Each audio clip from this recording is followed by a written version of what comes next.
Hello, everybody, and welcome. This is episode number 49 of The Right Take. I'm Eric Lendrum, here with my co-host Jacob Grandstaff, and we are back after a slight hiatus. Sorry about that, guys. We were not here last week, but we are back in the saddle, getting ready for the second to last episode before our 50th episode. Can't believe that milestone is already almost here. This is the second episode of the year 2022, of course, and we've got a lot to talk about. We are going to do a quick review of the very first few actions taken by the newly sworn in executives right here in the Commonwealth of Virginia, down over in Richmond. We are going to be talking about the latest big push, the big thing that the left has taken on now. Apparently their new agenda item. They've pushed a lot of other agenda items like Build Back Better and Biden's other plans completely off to the side in favor of, we're going to tell you what that main topic is, of course, when we get there. But first, we got to start this off. So on Saturday, the 15th, Glenn Youngkin was sworn in as the governor of Virginia, as was Winsome Sears sworn in as the new lieutenant governor, and Jason Miyares sworn in as the new attorney general. Of course, there was a lot of speculation building up to this from his victory in November up to now. Is he going to actually follow through? Is he going to be based and do what he said he was going to do on the campaign trail? Is he going to be more like a Ron DeSantis, or is he going to be ultimately more like not necessarily as bad as a Larry Hogan or those Never Trumpers, but is he going to be more of just your establishment rhino? He gave a speech. I listened to it. It was a decent speech. There were some parts where I kind of cringed a little bit, but I could tell it was the obligatory rhetoric he had to throw in about, he talked about America has had its history of injustices, but we are also a great nation. We will teach all of American history, the good and the bad. So moments like that where I'm like, okay, fine. I could have done without that, but I digress. He talked about giving power back to the parents to determine what their kids learn in school. That was good. So on Saturday, his first day in office, right after being sworn in at noon Eastern time, he signed 9 executive orders and 2 executive directives. And I'm just going to skim through briefly this Richmond Times article summarizing them. Executive order number 1 directs state education officials to end the use of, quote, inherently divisive concepts, including critical race theory. The order says, quote, political indoctrination has no place in our classrooms, end quote. All right, so that's pretty good. That was arguably the defining social issue of the entire campaign, the issue of the campaign, critical race theory with transgenderism right behind it.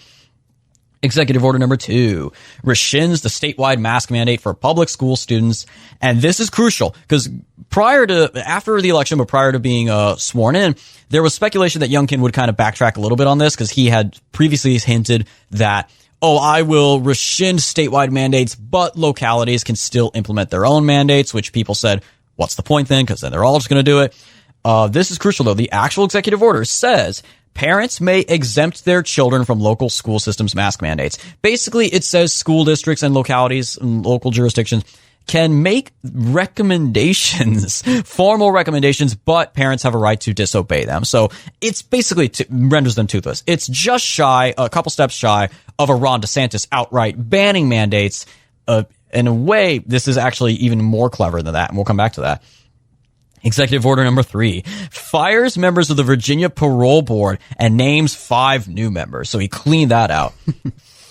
We'll come back to the cleaning out the executive branch in a bit.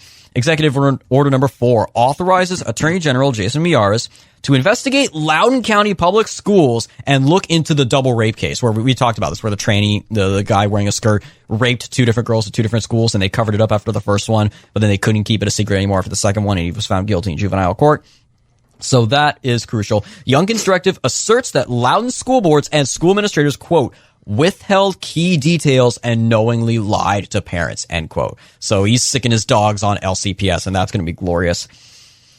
Skipping through some of there's a few here that are a little more boring, like, policy-based. We're not going to talk about those. Executive order number 6 directs the Safety and Health Codes Board to convene an emergency meeting to discuss whether there is a continued need for employer COVID-19 standards. That's very good, especially in the wake of the Supreme Court ruling. An executive order on human trafficking. Executive order number 9 takes steps to withdraw Virginia from the Regional Greenhouse Gas Initiative, which is designed to reduce emissions from power plants. So this is good. Youngkin has called it a tax on electricity ratepayers. And then a couple of the executive directives here. Directive number 1 directs the executive branch entities under Youngkin's authority to cut by 25% regulations not mandated by federal or state law.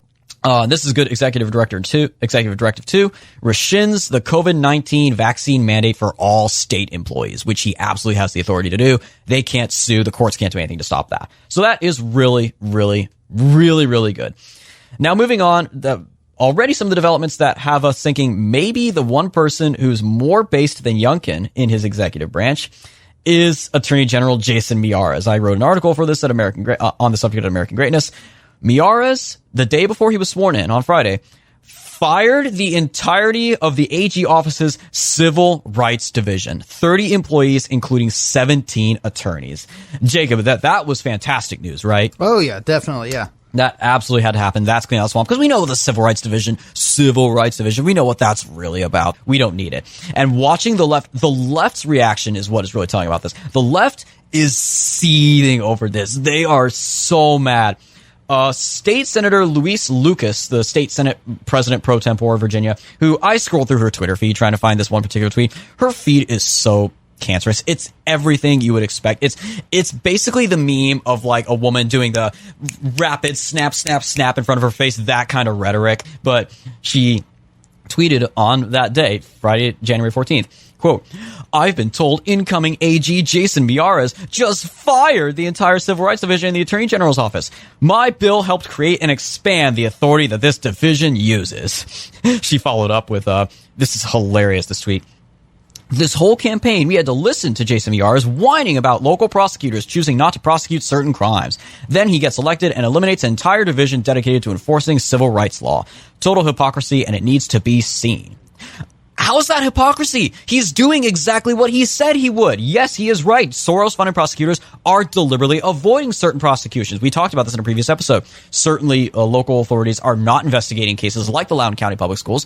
So, yeah, firing this division is clearing the way for people who will prosecute these cases. So I don't know how in that small head of hers. The problem with the Soros prosecutors is they're not just glossing over cases, criminal cases. They're very aggressively prosecuting cases against white people in the name of civil rights. Mm-hmm. So it's not like they're just sitting on their hands and doing nothing. And this is what they're concerned about, rather than getting activists in who are going to go gung-ho. I don't know if you remember the case in Arlington, but the guy, he was looking after a store and someone broke in and he fired a warning shot at the perpetrators, and they arrested the guy who fired the warning shot. Right, even though he didn't hit anybody, it didn't hurt anybody. And this is the way, of course, is one of the Soros prosecutors in Arlington County. She had been letting cases slide, and just like in the Loudoun County case, the prosecutor prosecuted the dad of the girl who was raped, and she shocked everyone because they were like, "Wait a minute, I thought you weren't aggressively prosecuting people. Why are you going after this guy?" But it's the fact that these people are politically motivated. So by defanging them of their civil rights division, then at least if they're not going to prosecute anybody, at least they're not going to go after conservatives. Exactly. But it gets even better. It's so good. There's this website called Blue Virginia, which it's everything you would expect from any website with blue in its name, like Act Blue. And it's just a bunch of loser beta males who are just writing articles moaning and crying about how every Republican in Virginia is a Nazi, basically. And this is focusing on some of the hires that Glenn Youngkin, that governor, not governor-elect anymore, now Governor Youngkin, has made in his administration. The headline is just great. Glenn Youngkin tries really hard for an even worse pick than Andrew Wheeler. That's right. Far right, like multiple A's, far right Elizabeth Schultz for Assistant Superintendent of Public Instruction. So it lists some of the people he's hired. He did hire Andrew Wheeler, the former head of the EPA, the national EPA under Trump, to be Secretary of Natural Resources. Dr. Marty Macri, who appears on Fox News a couple times to debunk real COVID misinformation, that is misinformation from the government, will be heading up Youngkin's medical advisory team. And this one might take the cake, they say. Elizabeth Schultz, Assistant Superintendent of Public Instruction at the Virginia Department of Education. And they list a ton of articles that are meant to be hit pieces, right? About this woman who served on the Fairfax County school board. She was one of the few conservatives on the board. She's very vocal about being against critical race theory, about transgenderism. Some of the headlines here are just fantastic. Again, these are meant to be hit pieces, but they just make me like this woman even more. Fairfax County school board member to speak at anti-LGBT hate group event. Far-right Fairfax County school board member outraged at providing feminine hygiene products to elementary school girls. Why is it bad that she's outraged at that? That's a good thing to be outraged at. I don't know if I've ever seen a sitting school board member trash students before. Far-right anti-LGBT Fairfax County school board member Elizabeth Schultz says today's kids are far worse than George H.W. Bush. Pepe the Frog, hate speech disseminated by Fairfax County Public School Board member? Question mark. It's great. I'll provide a link to this in the description below. But they are crying over all of these picks that are really, really solid. And he has picked quite a few good people to run to various positions in his executive branch. Another one is Daniel Gade, the most recent Republican nominee for the U.S. Senate in 2020, a veteran and amputee. Very nice. Who will lead the Virginia Department of Veterans Resources. Very, very good. Lots of good hires so far. Because, again, between the election and his inauguration, there were worries that, okay, even if he campaigned on really good stuff, he may end up hiring lots of bad people to surround him. Because we all know, especially after the Trump presidency, personnel can be fatal. That can make or break your entire agenda. And there was rightfully some concern over one person he hired. The Daily Beast wrote an article, again, framing this as, far-right Trumpsters are mad about this, that he hired this guy named Joshua Marin Mora, that's a hyphenated name, a Georgetown University graduate, to serve on his comms team, who, as it was pointed out by conservatives online, he has pronouns in his bio. He, him. He is gay. There are photos of him that he posted on his Instagram with a lot of Yas Queen Slay comments in response of him for Pride Month wearing a skirt. This is a guy. An extremely tight white shirt with Pride written on it in rainbow lettering, and with the kind of haircut you would expect from, flamboyantly gay people. And among other things, this is worth noting, at Georgetown, he was a member of the Georgetown Latinx Leadership Forum, with Latinx in the name, not Latino, Latinx. So people were like, oh my goodness, this guy might as well be a leftist. How is this guy a Republican? And Youngkin hired him to be on his comms team. So people were a little worried, justifiably so. But all of these other hires that has the left fuming on Twitter is a good sign, I think, that he seems to have made more good hires than bad hires thus far. So by all accounts, I think it is pretty safe to conclude Youngkin's doing well so far. I think he's not even been in office for a week, but lots of good executive orders, lots of good hires. I think we can very much look forward to his governorship for 4 years. Again, it's been said in Virginia, you have this weird statute where governors can't run for consecutive terms, second terms. They have to, so they can only serve one non-consecutive term, then try to run again after another 4 years. That's what Terry McAuliffe tried to do. So he doesn't have to worry about facing the voters again in 2025. He can go all out. He can go ham and do all the things he said he would do. And so far, it looks like he is going to do just that. Again, he's not quite a complete firebrand, scorched earth, nuke 'em all like Ron DeSantis, but he could very well be up there. I think he could be right up there in the same league as DeSantis and a few others. And the one major criticism, again, is that so far a lot of these are just executive orders, because the Republicans regained control of the Virginia House of Delegates, but they did not regain the state Senate. That's not up for another 2 years, which is still nearly under Democrat control. So legislation may be a bit tough, but it needs to be said, again, personnel is key. And at the end of the day, executive orders are only as useless as the staff you have hired to enforce them. And in this case, again, a lot of these would probably fall to Attorney General Jason Miyares, who, as we said, he is doing even more. He is going all out even more than Youngkin has. It's also been said that Miyares, as Attorney General, plans to formally challenge in the courts Biden's vaccine mandates. The ones that were not struck down by the Supreme Court, he's going to challenge them again here in the state of Virginia. So he's already pushing back hard on that. So with a guy like Attorney General Miyares, he could be the real superstar of this administration, I think, and he will enforce a lot of these orders. So one last good sign to end this note on. It's a good sign when the left is suing you, and sure enough, the left, they are already suing Glenn Youngkin. Again, another article I wrote for American Greatness about this. A group of obviously very left-wing, far-left Virginians claiming to be parents of children in public schools. Again, I don't know how parents could unironically support this, but they do. They're out of Chesapeake, Virginia. They have filed a lawsuit against Governor Youngkin and his administration over his executive order on the mask mandate, saying that, this defies CDC guidance. Therefore, this is a violation of separation of powers, something. So they're already suing him. When they resort to lawsuits, that's how they are scared, because that's their big ultra secret weapon they love to use. Not so secret weapon they use when they have nothing else. So I think we should look at Youngkin's administration with very, very cautious optimism. Well, that's another thing. You can sign all the executive orders you want, but at the end of the day, you have to be able to litigate this stuff in court to force your executive orders into practice. Because I know Arlington County and Fairfax County have both said, they've both openly said that they are going to ignore his executive orders on mask mandates. They've just simply said, we're going to keep our mask mandates in place and basically see you in court, and we'll see if you can enforce this. So, having Jason Miyares there to make sure, I feel like he would aggressively litigate this stuff. But that's another thing with executive orders. You can't just sign an executive order and say, okay, well, I signed the order, I've made my constituents happy, I made my supporters happy. Most of them don't live in Arlington or Fairfax County. No, you have to pursue those orders and force recalcitrant counties to comply with the orders, because that's the thing with like the transgender bathrooms issue. The schools had to comply or they were going to lose state funding. And they simply can't support themselves without funding from Richmond. And that's Fairfax and Arlington County, of course, are wealthy counties, but they need that funding from Richmond. And so it remains to be seen if he's going to put his foot down and say, you have to issue a statement to the parents saying that our mask mandates are no longer in existence. If your kids want to come maskless, they can to school. And so that's basically going to be decided in court whether or not the governor has the authority to force the school districts to, not enforce mandates on masks or other things of that nature. But speaking of wielding power, this was an article I came across today that I thought was very prescient to our times. I've discovered this from this guy named Ines Lyons. He wrote an article entitled "No, the Revolution Isn't Over." And he was referencing multiple articles that have come out recently claiming that wokeness has been defeated, that Biden's disapproval numbers show that people are turning against the woke left, which, just for reference, I know this is kind of picking up apart straws, but the term woke is highly misused by the right.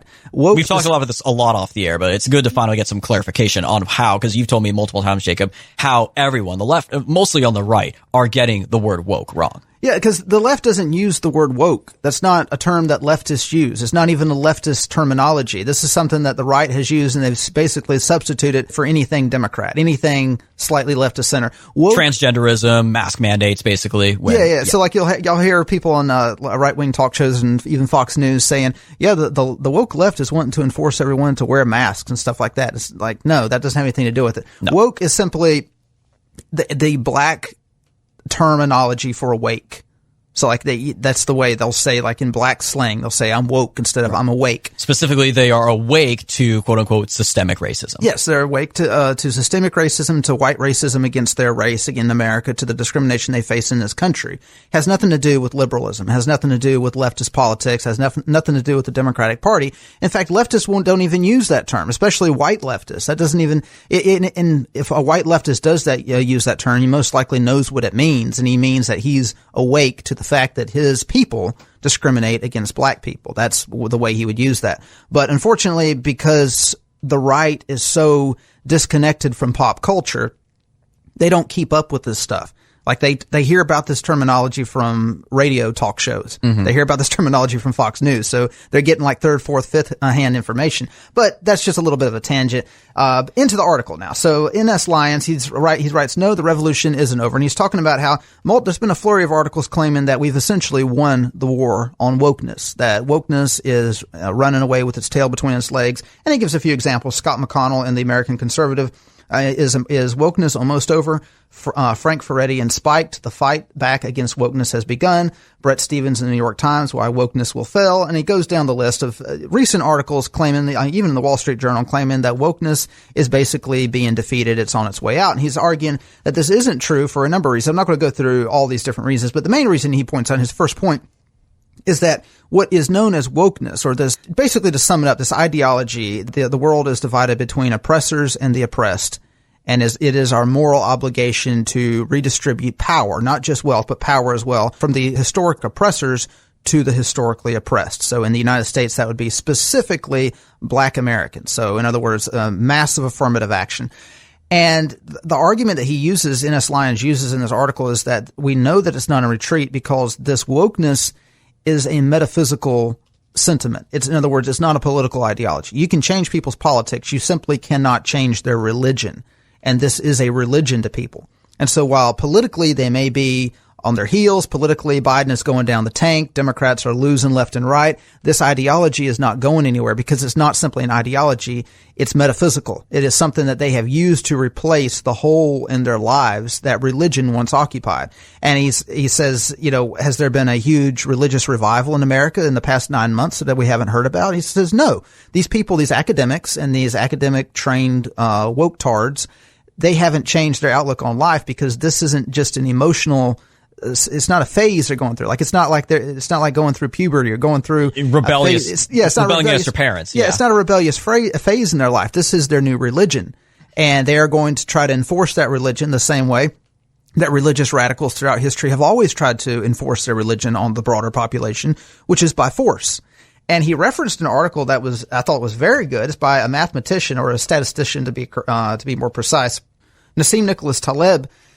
He writes, this is an article he wrote back in 2016, "The most intolerant wins, the dictatorship of the small minority." And of course, we'll link this in the show notes. He makes the point very forcefully that you only need 3% of the population to conquer a nation or to conquer a society. He writes, "The best example I know that gives insights into the functioning of a complex system is with the following situation. It suffices for a certain type of intransigent minorities to reach a minutely small level, say 3 or 4% of the total population, for the entire population to have to submit to their preferences."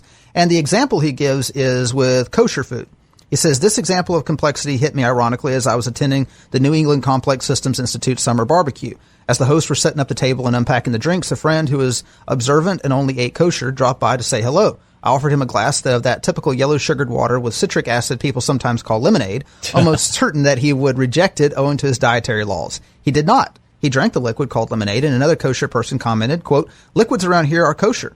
We looked at the cartoon container. There was the fine print, a tiny symbol, a U inside a circle indicating that it was kosher. The symbol will be detected by those who need to know and look for the minuscule print. As to others like myself, I had been speaking prose all these years without knowing, drinking kosher liquids without knowing they were kosher liquids. And the argument he makes is that people who are non-kosher will eat kosher. People who are kosher will not eat non-kosher. So for a company, it makes a lot more economic sense to just make everything kosher, because you're going to get both people, both sets of customers. Whereas if you make non-kosher items, the kosher folks will not eat it. Whereas if you make kosher items, everyone will eat it, and you'll get the entirety of the market share. And he makes the same point with restaurants, with smoking and non-smoking sections. How you used to have sections with, you had the restaurant divided, even as absurd as it was, you had smoking sections on airplanes, as if the smoke isn't going to travel to the front of the airplane. But he was arguing that it makes a lot more financial sense to just make everything non-smoking. So what about the smokers? What about their rights? Well, they just have to bend the knee to the non-smokers because, hey, it's much easier because the smokers are going to eat at restaurants that don't allow smoking. The non-smokers, most of them, will not eat at restaurants that permit smoking. Same as with airplanes. Smokers don't have a choice. If they want to fly, they have to fly in a non-smoking airplane. Non-smokers simply don't want to fly with smokers. I mean, I know, for instance, I've got a sibling who is allergic to secondhand cigarette smoke. Her throat literally swells up. She cannot breathe if she encounters secondhand smoke. Well, obviously, she's not going to eat at any restaurant that has a smoking section. And another example he gives is, let's suppose you have restaurant A that offers one type of food. You have restaurant B that offers another type of food. And you have 3% of the population that insists on killing people who eat at restaurant B. Well, eventually restaurant B is just going to go out of business because the other 97% of the population does not want to take time out of their life to fight a war over food. So everyone is eventually going to eat the food that restaurant A produces. And this is true in political societies as well. You can have 3 or 4% of the population that simply refuses to vote on a particular issue. They refuse to support anyone who supports this particular issue. They will not vote. It doesn't matter if they support 99% of your platform. There's one issue they will not budge on. Well, eventually, one of the political parties is going to accommodate that 3 or 4%, and everybody else in that party, they're just going to have to deal with it. And an example that comes to mind is abortion. There is a significant minority of Republicans who will not vote for any politician, even if they agree with every single thing that politician stands for, if that politician is not pro-life. This forces the entire Republican Party to bend the knee to pro-lifers. You cannot win the Republican nomination if you are not pro-life and you do not have as part of your goal the overturning of Roe v. Wade. This is why the right has succeeded in this regard. Yep. The pro-choicers they're fleeing. The pro-choicers, they're in retreat. There are, in the general scale, I mean, certainly on the right, there are no pro-choicers on the right. Very few, and they're completely marginalized. The right is definitively a pro-life ideology. And yes, through messaging and galvanizing support for this one crucial social issue that tugs at the heartstrings, yes, the pro-lifers are finally winning the messaging war. The only way that you can gain any traction on the right if you're pro-choice is if you happen to be a hot, ditzy blonde who manages to get on Fox News after getting fired by Glenn Beck. Yep. Just throwing that out there, not naming any names. I can't think of anybody who matches that description. Just saying, hypothetically, if there was such a person, then and they was pro-choice, that would be the only type of person who would have any traction as a pro-choicer. Yep. But anyway, this is going back to the main point. You only need like 3 or 4% of the population to be intransigent on any particular issue, and they can force the rest of society to bend to their will. The reality is, it's only about 8 or 9% of Americans who buy in to the systemic racism myth. Let me backtrack. If you eliminate the black population in America who have historic grievances and you just look at the non-black population, you're looking at maybe 8% of Americans who actually agree with them on the racial issue. But that narrative is able to carry the day. Every single major corporation bends the knee to that narrative. Every single, industry, you simply cannot get a job in any major Fortune 500 company if you stand against that ideology. If you do oppose it, the best you can hope for is to keep your mouth shut and just go along with it. I mean, look at Glenn Youngkin. I mean, for crying out loud, Glenn Youngkin, when he was with the Carlyle Group, as we've mentioned on the show before, he signed a letter with the other two CEOs of the company, encouraging people to donate to the SPLC. What were the other two? The NAACP, and some other racialist. Was it Southern Poverty Law Center? Or I believe one of them was the Southern Poverty Law Center. One of them was the NAACP, and there was another. It was 3 groups. They were all radical. It was not the ADL. It was all black related. So it was all basically give to these racial justice. They were all radical racialist groups. But the point is, like, even if you're a conservative in America today, you have to either shut up, and basically you can't even, because remember, silence is violence. Silence is white violence. Yeah. So you can't just be anti-racist. You have to be you can't just be not racist. You have to be anti-racist, they say. So how did we get to that position? Because the overwhelming majority doesn't agree with that. Even younger people who are indoctrinated with this from the time they're in kindergarten in many areas of the country don't agree with this. It's like 75% of Gen Z is vehemently against cancel culture. So how is it that cancel culture manages to reign supreme? Well, it's because you have an intransigent minority, and the rest of the country simply isn't willing to use political violence, not actual violence, but political violence against these people to shut them up. Whereas these people are willing to use political violence, and in some cases actual violence, against the opponents of cancel culture in order to shut the rest of us up. So what does the majority of the country do? Well, the majority of the country doesn't want to fight this stuff. The majority of the country just wants to live its life, so they give in. Another example of this is accents. The English accent, which Americans refer to as the British accent, which I'm sure just drives the Scots and the Welsh absolutely crazy because they're like something that take offense to that, laddie.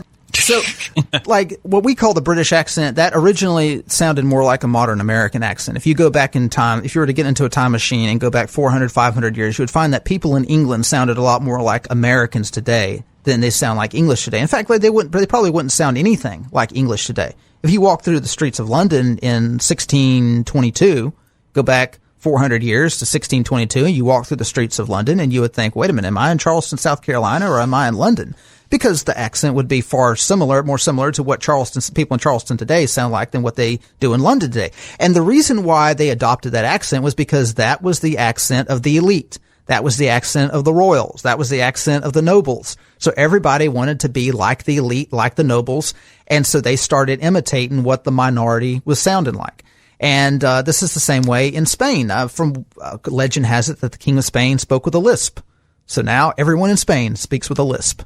That's part of their Spanish accent. That's the main distinguisher between their accent and Latin American Spanish. So people don't necessarily have to win over the majority of a population to enforce their ideology, to enforce their values and their norms on the rest of society. All you have to do is get 3%, 4% of the population and get that 4% to refuse to change their behavior and demand that everyone else accede to their behavior and imitate their values.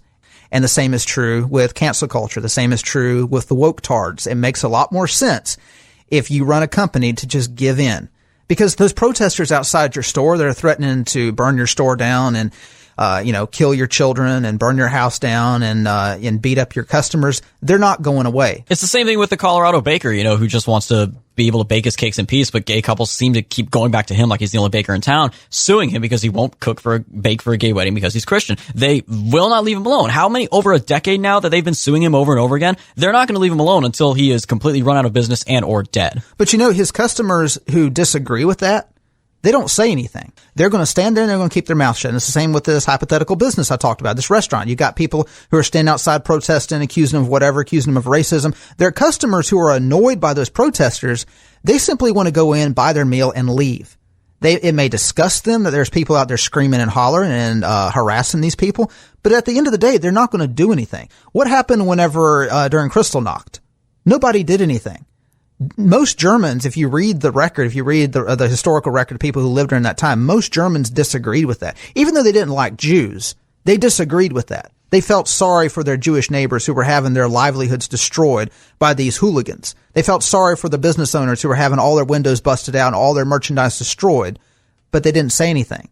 Because at the end of the day, they're not activists. They're just normal people trying to live their lives. And an example I'm thinking of, I went to the Popeyes and on 14th Street in DC one time. I'm standing in line, and there must have been 30 people there. And these two girls were at the counter and just chewing out this girl who's probably, I don't know, Guatemalan or whatever. She was an immigrant, and they were just chewing her out for getting their order wrong. For a solid 5 minutes, they're holding up the line, just yelling and screaming and cussing at this girl, telling her, you ought to be glad you've got a job. You're a foreigner. You don't even belong in this country. You have no business being here. You better be glad that you've got this, sorry ass job that doesn't pay anything. Basically treating her like a peasant, just chewing her out. And they walk out. And this poor girl's got tears in her eyes. And this woman goes up right after him. She didn't say anything throughout the entire thing. She's just standing there meekly and quietly. She goes up and she quietly says, you didn't deserve that. Don't worry about that. You didn't deserve that. Well, I'm thinking a lot of good that did. I mean, but then again, I didn't say anything either. I was just thinking about me. I just wanted to get my food and leave. I didn't care anything about this girl who's being mistreated. I don't know her. Because, of course, the obvious fear is that if you dare to speak up and be the good Samaritan, they're going to immediately turn their rage on you and start screaming at you and may pull out phones and video you and act like you did something racist or something. I think subconsciously that is kind of what people think, but that's not really what was going through my mind. What was going through my mind is they'll eventually get done harassing this girl and they'll leave so I can get my food and I can leave too because I've got places to go and things to do. And I think that's kind of what the mentality is for most other people. The reality is most people will not help people they don't know. And it kind of speaks to the society we've created where we're completely atomized. We don't live in a community anymore. Used to, if your neighbor was being harassed, you would stand up for your neighbor. And nowadays, I mean, you don't know who your neighbor is. Your neighbor could be a child molester. You have no idea. They just live next to you. They're not really your neighbor. So this is kind of the society we've created. It allows a vocal minority to rule society because at the end of the day, people just want to go in the restaurant, they want to get their takeout, and they want to go home.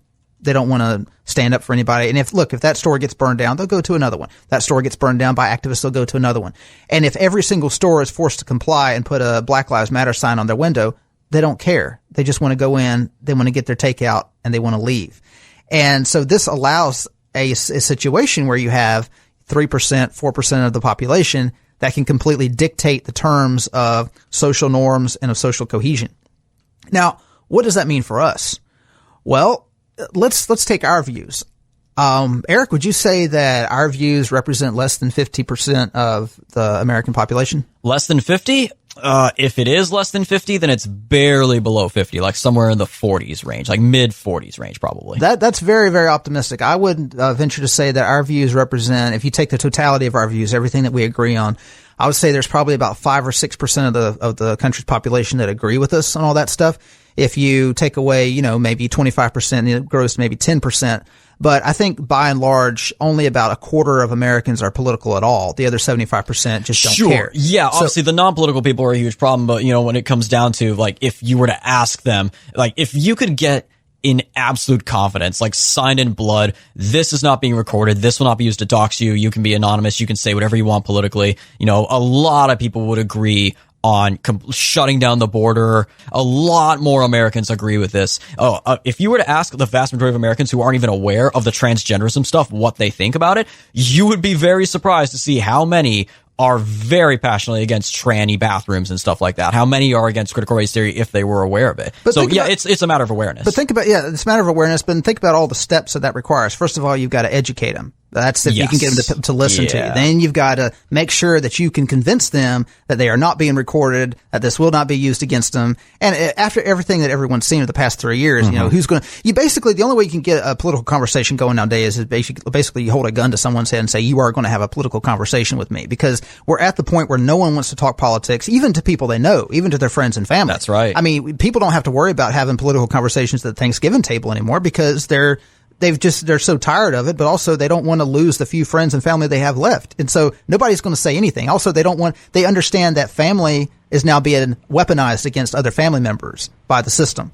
So people don't even trust their own sons and daughters anymore, especially if their sons and daughters have gone off and gotten a liberal arts education. So we're at that situation where 75% of the country either is completely ignorant or feigns ignorance. So my point is, our views of, the people who are actually agree with us and would we be willing to say that they agree with us is maybe 5% of the country. But you don't need any more than 5%. If even 5% of American voters said we will not vote for a Republican unless he is a nationalist, unless he's with us on the border, unless he's with us on immigration, unless he's with us on the fact that the American nation, the American ethnicity even exists, that it's even a thing, that we're a legitimate country. If you got 5% of the country that says we will not vote for anybody unless they agree with us on this, the Republican Party will have no choice but to force everybody else in that direction. Because again, remember, it's like 75-80% of the country isn't plugged in.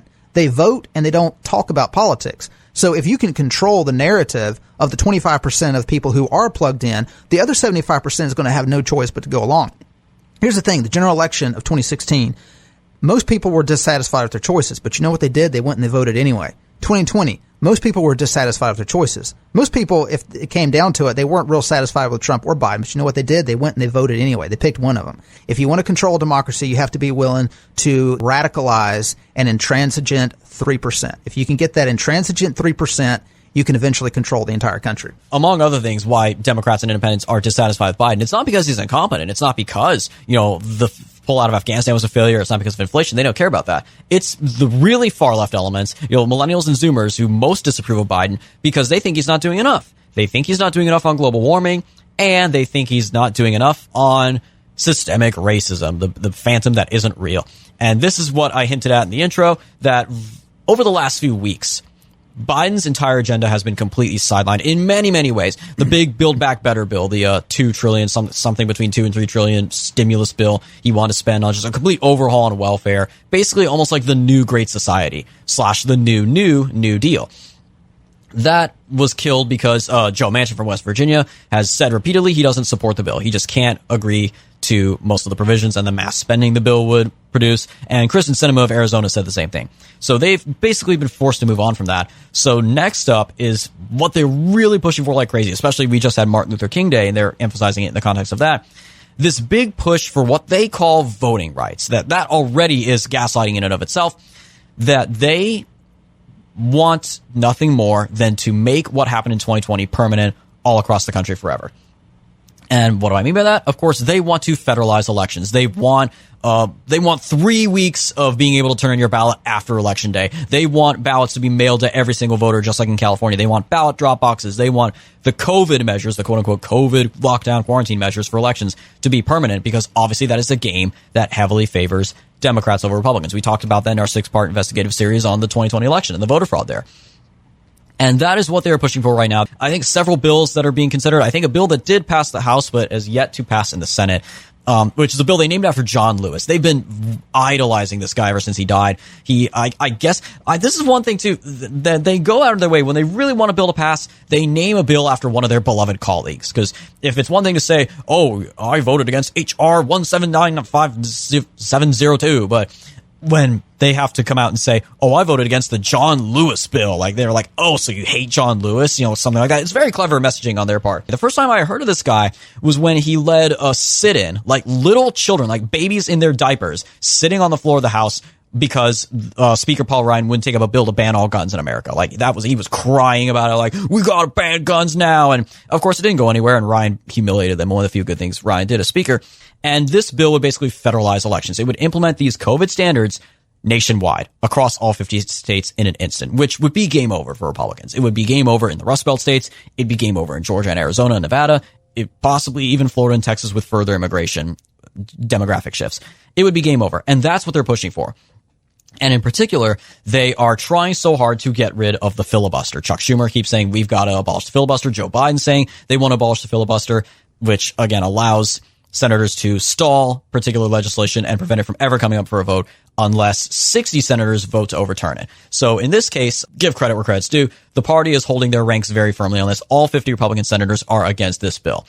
So if Ted Cruz decides to filibuster it for 37 hours, then the bill is not going to come up for a vote. And they need just a majority, which in this case is 50 senators plus Kamala Harris's tie-breaking vote, to abolish the filibuster. But thankfully, once again, Joe Manchin and Kristen Sinema have repeatedly said they will not abolish the filibuster. And Sinema in particular has been very blunt and, holding nothing back in telling them to their faces, you guys are idiots if you try to get rid of the filibuster. Do you remember what happened in 2013 when Harry Reid, who passed away recently, then Majority Leader Harry Reid, eliminated the filibuster for executive branch nominees and judicial nominees? And of course, 1 year later, Republicans took back the Senate, and they used that to be able to pass to the nominations of judges and executive branch nominees all throughout Trump's term, and that allowed Trump to confirm, well over 200 federal judges.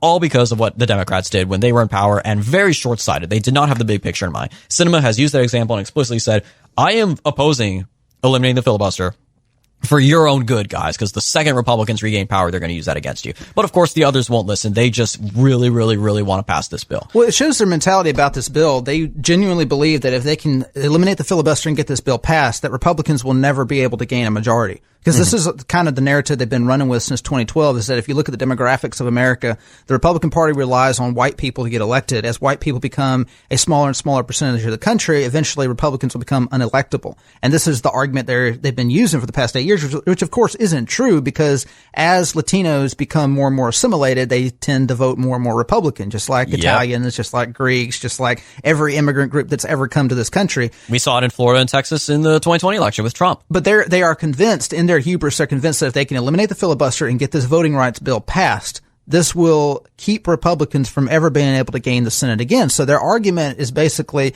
and it would surprise me if they've explicitly made this argument to Sinema behind closed doors, that all you have to do is get rid of the filibuster, we get this bill passed, and we'll never have to worry about Republicans using this against us in the future, because they will never have 50 senators with the vice president. They will never have 51 senators. At no point in the future will that ever happen if we can put these provisions in place. Like, this is it. We will have our supermajority forever now. Like, I remember, it's funny you mentioned since 2012. I think it was around that time. It was either after Obama's first election or his second election when James Carville, the infamous old Bill Clinton advisor who's on Fox every now and then, the crusty old guy who's declared after one of those two elections, he said, Republicans will be in the minority for the next 50 years after Obama got elected/reelected. And of course, that obviously did not prove to be true, courtesy of 2016. So yeah, I agree. Of course, demographic change is important, and it could very well one day guarantee Democratic 2/3 supermajority rule for generations, but it's not quite there yet. But they are convinced that if they pass this bill, even ahead of this midterm, this 2022 midterm, which is not looking good for them in the House, maybe even the Senate, they're convinced that they will finally get their utopia of 50, 60 years of endless Democratic rule like in California. But the reason why they think like that, and the reason why they're not exactly wrong, is because voting isn't just about the majority of the people showing up and casting their vote for one candidate or the other. Because if you look at the results of any election, nor in a healthy election, normally you have about 60 to 70% of Americans who show up to vote. That's in a typical general election. This past election was a very unhealthy election because you had, I think it was like 75% to 80%. In some states, you had more than 85% of eligible voters showing up to vote. That shows that something is wrong. Something is very wrong, because in America, it's not like France where they have 80%, 85% every single election. Every election going back in recent history has been that high.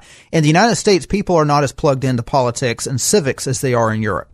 So if you have 85% of Americans showing up to vote, it's obviously showing there's either fraud going on, or you've just got a bunch of people who are being pressured or bribed to go to the polls and vote, who have no idea what's going on, who have not been following the news, who haven't been following politics. Exactly. You shouldn't be voting if you have no idea what you're voting for. Right. And so what these provisions do is they make it easier. So for instance, same day registration. Ballot harvesting. Harvesting, which is illegal in every state except for California. And the ballot drop boxes too, real quick. A federal judge in Wisconsin just ruled that ballot drop boxes are illegal, because we talked about in our investigative special how the Wisconsin Elections Commission kind of have forced these unilaterally without approval by the state legislature. So that's another victory. That, again, that's one more reason they want to pass this bill. But yeah, between drop boxes and ballot harvesting, what else on this wonderful smorgasbord, Jacob? But if you just look at the same day registration, even if you don't have outright bribes, you think of the unlimited resources that the left has in this country.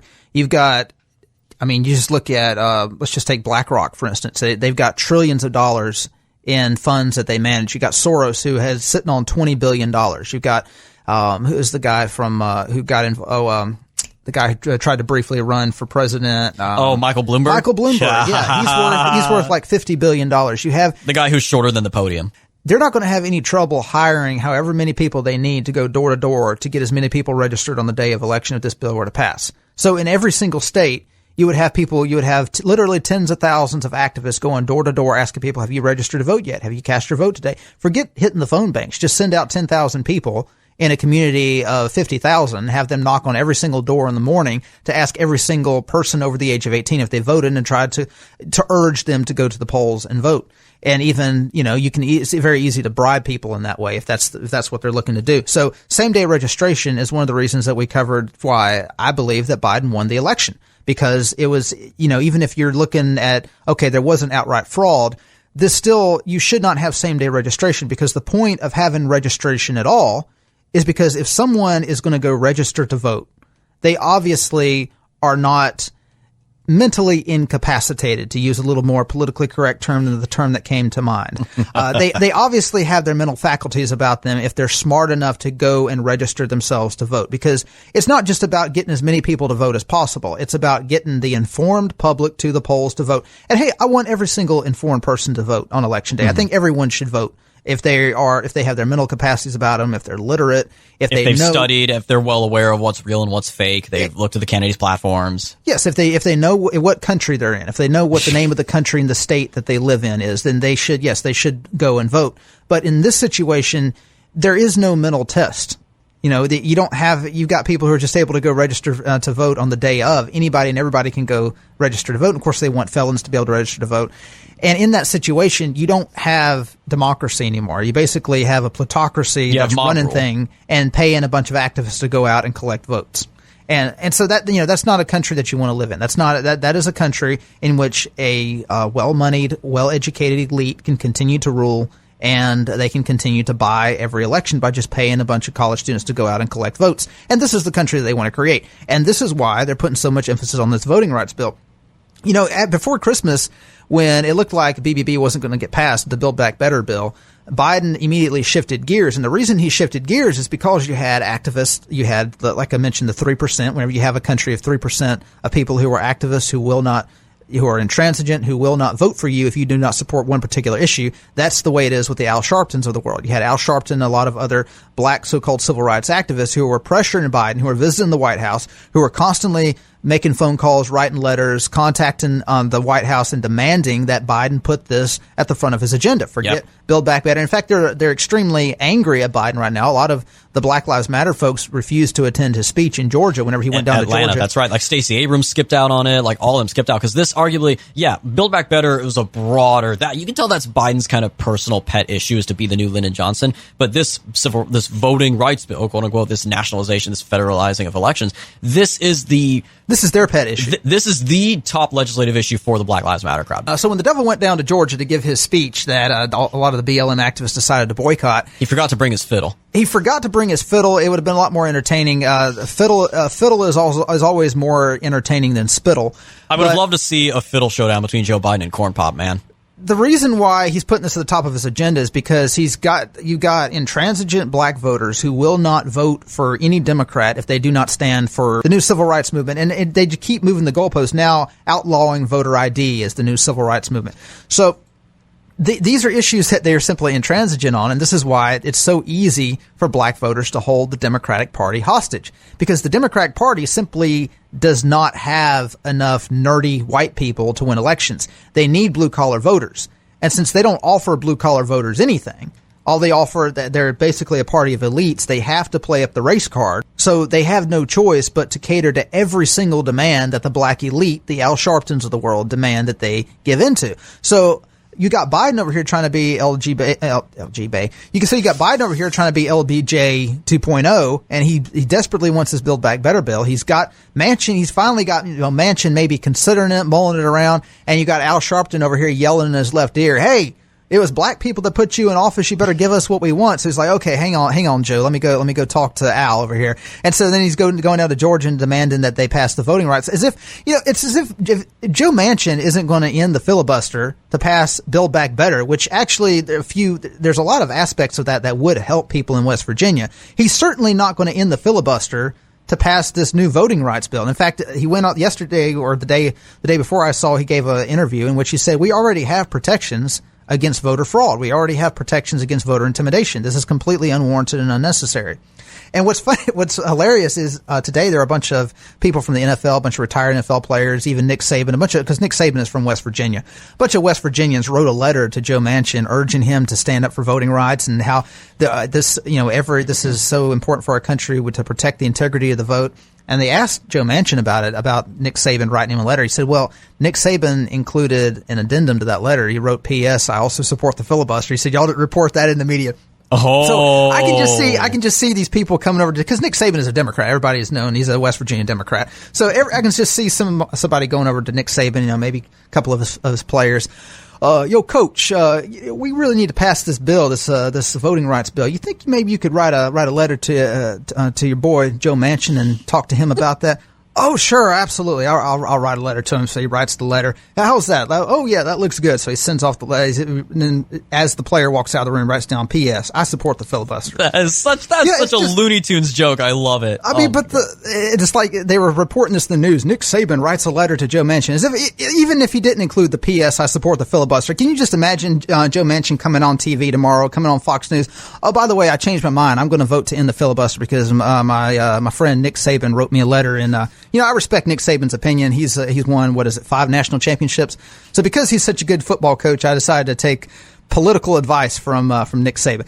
But it's just clown world. The fact that their whole world revolves around celebrities. If they get a celebrity to pen a letter to a politician and the politician is supposed to give in to their demands, if they get a celebrity to endorse a politician, then they expect the celebrity's fans to then vote for that politician. It really shows their opinion of Joe Manchin and West Virginians in general. They think he's stupid. Yeah, they think he'll be swayed by a celebrity. And it's the same. I mean, you see it with Kristen Sinema, for example. Remember, they tried to go after her for not supporting, I guess, mass amnesty by the admitted illegal aliens, following her into bathrooms, following her on planes, following her through airports, and she just tripled down. And it's like, screw you guys. You think this trying to threaten me and intimidate me is going to make me support you? No, I'm going to oppose you even more. Manchin is obviously a bit more civil about it because they're not going after him with all the fire and fury yet, but he knows he's in a state that Trump won by literally, 20 points? Mm-hmm. Like he knows. No, more than that. He won it by 60 points. Oh, was it that much? My God. Yeah, never mind. I know that when he won it in 2016 against Hillary, he set the new record for the highest percentage margin of victory in the state of West Virginia for any candidate,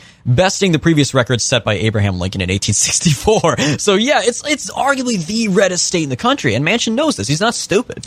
But the thing is, this where I was going with this is they view Manchin the same way they view all the Southern segregationists of the 1960s. And the way that the Republican Party continues to treat Ronald Reagan and his tax cuts, because every Republican president, they wanted to pass a new tax cut. It was the same thing under Bush, same thing under Trump. That's the first thing we want to do, because it's like they believe, okay, the first thing Ronald Reagan did was cut taxes. So if we can repeat all the steps that Reagan did, then we can have a new Reagan presidency and a new successful two-term Republican. It's the same way with Democrats. They look back on their glory years, which was the 1960s, and they're like, okay, well, let's repeat what happened under LBJ. Let's go through all the motions. You've got a bunch of recalcitrant white politicians from majority white states that are poor. Let's use the same carrot and stick approach toward them that we did through white Democrats back in the 60s to get civil rights legislation passed. And rather than address the concerns of today, because if you think about it, if Joe Biden were to address the student debt issue, he would probably easily win re-election. But he's not. Rather than address the issues today, they want to continue to relitigate the past and relive the past. And this shows this is an opening for the right to step in and really, blow this to smithereens, because people aren't living in the 60s. This is why this bill just doesn't gain any traction. If you go up to the average person on the street and ask them what this voting rights bill is about, what do you think the average response would be? Just go up to an average person on the street in Kansas and ask them if they know what the talk, if they've heard about this voting rights bill and if they know what's in it. I guarantee you 90% of the people haven't thought a second about it. They hear it on the news, but it doesn't register what this is going to do or why they're pushing for this. Because in their minds, and I imagine even the minds of a lot of black people, they're probably thinking, what are they talking about? I voted every election in my life. My parents have voted every election in their lives. Nobody's ever stopped us from voting. It's never been difficult for us to vote. Why do they keep wanting to pass this voting rights bill? And especially to the average Joe on the street, it's like, well, what's the big deal? Everybody can vote. Why are they making such a big deal about this one bill? So most people just kind of tune it out. This is not an issue that's pressing on people's minds. People are concerned about inflation. They're concerned about COVID. They're concerned about the crappy economy that we're living in. Some of them may even be considered about potential war with Russia. The only people who care about this bill, which has moved to the forefront of the Democratic Party's agenda, is the radical 3%, which goes back to the original article that we talked about earlier. If you can radicalize 3 or 4% of the population, you move their priorities to the front of the agenda. And the rest of the country just has to go along with it. Because people don't care about this issue, but you don't see any demands that the Democratic Party stop talking about this. I haven't seen a single leftist demand that the Democratic Party stop talking about the stupid voting rights bill and get back to things that actual leftists care about. Because they know that the second they do, the black intellectuals in the party are going to immediately accuse them of racism. And they just don't have time to deal with that. So they just keep their mouths shut. They hope that they can get rid of the filibuster to get this passed so they can move on to priorities that they care about. And this is why, if in politics, it really is a Machiavellian tactic. But if you can radicalize 3-4% of the population and get them to be intransigent, you can eventually rule the entire nation. You can eventually move your agenda to the forefront of the nation. This is all about a very small minority coercing a gullible majority into forever maintaining the rule of a minority that if the majority knew what that minority's ideology was, they would vote against them in a heartbeat. They're preying on the low information voters. They're preying on those who are not politically involved in the slightest. And that's, again, why they are doing this. Like we said, they believe, probably incorrectly, but nevertheless, they believe this is their key to an endless supermajority, that the complete political hegemony they have always wanted. And that, again, is why I am glad to see, Republicans may have betrayed us on infrastructure and they'll betray us on Obamacare. They may betray us on a lot of things, but Republicans are holding pretty steady on preventing this bill from passing. And rightfully so, because one thing Republicans all love, even the never-Trumpers like Adam Kinzinger and Liz Cheney and Mitt Romney, they love winning. They love winning elections, and they know this bill would prevent them from winning an election ever again. So we shall see where this goes, or hopefully where this doesn't go. But you better believe this is going to be their big fight for the remainder of the year. They're going to push everything off to the side until and unless they get this done. So hopefully the protesters who like to harass Sinema and Manchin will not get through to them, and they will hold steady on not abolishing the filibuster. Because never before would the phrase game over have more meaning, especially in politics, than the passage of this John Lewis voting rights bill. That is all the time we have left for this episode, guys, of The Right Take. Be sure to tune in next week for episode number 50. As always, follow our website, righttakepodcast.com, for all of our latest content. righttakepodcast.com/subscribe for the full list of social media websites and podcast platforms where we are available. And if you are feeling ever so generous and want to help us out here on the show, righttakepodcast.com/support. We'll talk to you next week, guys.